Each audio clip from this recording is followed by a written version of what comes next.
Ada satu kesalahan besar dalam cara kita memahami krisis modern. Kita mengira masalahnya ada pada perubahan iklim, populasi, atau politik. Padahal akar sebenarnya jauh lebih sederhana dan lebih dingin. Masalahnya adalah kebutuhan sistem telah melampaui kapasitas planet. Bumi tidak sedang rusak, bumi sedang tidak cukup cepat. Tidak cukup cepat menyediakan logam, tidak cukup cepat menyediakan energi, tidak cukup cepat mengikuti laju pertumbuhan mesin. Dan ketika sebuah sistem tidak bisa diperlambat, ia tidak akan berhenti. Ia akan mencari ruang baru. Di titik inilah manusia mulai memandang langit, bukan sebagai misteri, tapi sebagai inventaris. Dan dari situlah cerita space mining dimulai. Namun sebelum kita bicara tentang asteroid, roket, dan teknologi canggih, kita perlu memahami satu hal mendasar terlebih dahulu. Mengapa manusia sampai sejauh ini rela meninggalkan bumi sebagai sumber utama? Kelangkaan yang kita hadapi hari ini bukan kelangkaan alami. Bumi masih kaya, logam masih ada, energi masih bisa diproduksi. Yang langka adalah kemampuan mengekstraksi tanpa menghancurkan sistem sosial dan ekologis. Setiap ton tembaga baru membutuhkan lebih banyak tanah yang digali dibanding 50 tahun lalu. Setiap kilogram nikel membutuhkan lebih banyak energi dan air dibanding generasi sebelumnya. Setiap tambang baru berarti konflik baru, protes baru, instabilitas baru.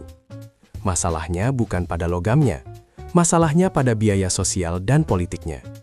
Sistem industri modern tidak alergi terhadap kehancuran alam. Ia alergi terhadap ketidakstabilan. Dan disinilah paradoks muncul. Semakin hijau dunia ingin menjadi, semakin besar kebutuhan akan logam, baterai, chip, dan infrastruktur energi.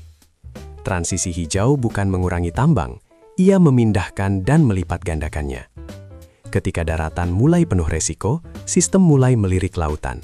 Ketika lautan mulai diperdebatkan, sistem mulai melirik langit. Dan di titik itu, muncul satu pertanyaan yang tidak pernah ditanyakan sebelumnya. Bagaimana jika sumber daya tidak lagi diambil dari bumi sama sekali? Asteroid sering dibayangkan sebagai batu kosong yang melayang di angkasa. Padahal, sebagian dari mereka adalah sisa inti planet purba. Mereka mengandung logam-logam yang di bumi hanya bisa diakses dengan menghancurkan gunung, hutan, dan sungai. Perbedaannya sangat fundamental. Di bumi, logam tersebar dan tercampur. Di asteroid, logam sering terkonsentrasi. Di bumi, gravitasi mengikat dan mempersulit. Di asteroid, hampir tidak ada gravitasi sama sekali. Namun yang paling penting bukan soal teknis. Yang paling penting adalah ini. Asteroid tidak punya penduduk. Tidak ada desa, tidak ada buruh lokal, tidak ada LSM, tidak ada pemilu, tidak ada kamera warga. Asteroid adalah tambang tanpa rakyat. Dan bagi sistem global, itu adalah kondisi ideal.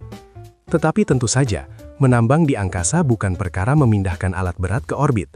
Untuk memahami mengapa space mining dianggap masuk akal, kita perlu melihat bagaimana teknologi dan mesin sudah melampaui batas biologis manusia. Sejak awal, industrialisasi selalu mengorbankan tubuh manusia. Tambang runtuh, paru-paru hitam, kecelakaan kerja, semua dianggap harga kemajuan. Namun kini, batas itu tercapai. Bukan karena kita lebih peduli pada manusia, tetapi karena tubuh manusia tidak lagi efisien. Di angkasa, manusia adalah kelemahan. Radiasi merusak sel, gravitasi mikro merusak tulang dan otot. Kesalahan kecil berarti kematian instan. Sebaliknya, mesin tidak lelah. Mesin tidak butuh oksigen. Mesin tidak takut. Space mining tidak dirancang untuk manusia. Ia dirancang oleh manusia untuk mesin. Robot otonom, AI navigasi, sistem produksi otomatis, semuanya berkembang bukan untuk menggantikan buruh tambang di bumi, tetapi untuk memungkinkan ekstraksi di tempat yang manusia tidak bisa hidup.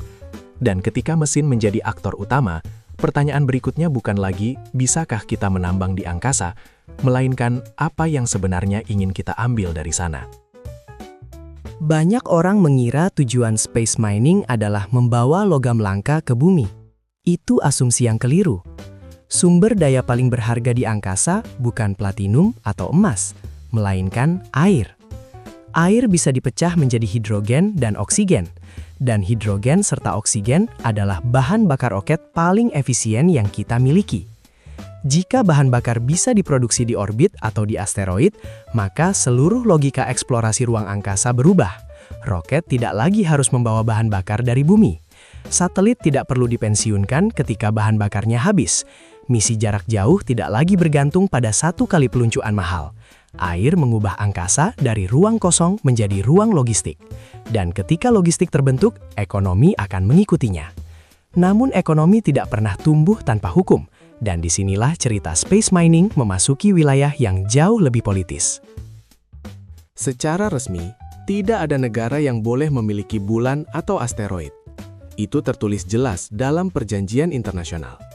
Namun, hukum tidak selalu bekerja berdasarkan apa yang tertulis, melainkan pada apa yang tidak dilarang secara eksplisit. Tidak boleh memiliki wilayah, tetapi tidak dilarang mengambil sumber dayanya. Perbedaan ini terlihat kecil, tetapi dampaknya sangat besar. Karena hukum ini memungkinkan satu hal, eksploitasi tanpa kolonisasi formal. Tidak ada bendera, tidak ada klaim teritorial. Hanya operasi, kepemilikan hasil, dan kontrak. Hukum angkasa modern tidak dibuat untuk mencegah eksploitasi. Ia dibuat untuk memungkinkan eksploitasi tanpa konflik antar negara. Dan ketika hukum membuka jalan, aktor yang bergerak pertama bukanlah masyarakat, melainkan mereka yang punya teknologi dan modal. Lalu muncul pertanyaan lanjutan yang tidak bisa dihindari. Apa dampaknya bagi bumi ketika sumber daya mulai diambil dari luar planet? Jika space mining berhasil, dunia tidak akan menjadi lebih adil. Ia akan menjadi lebih terpolarisasi.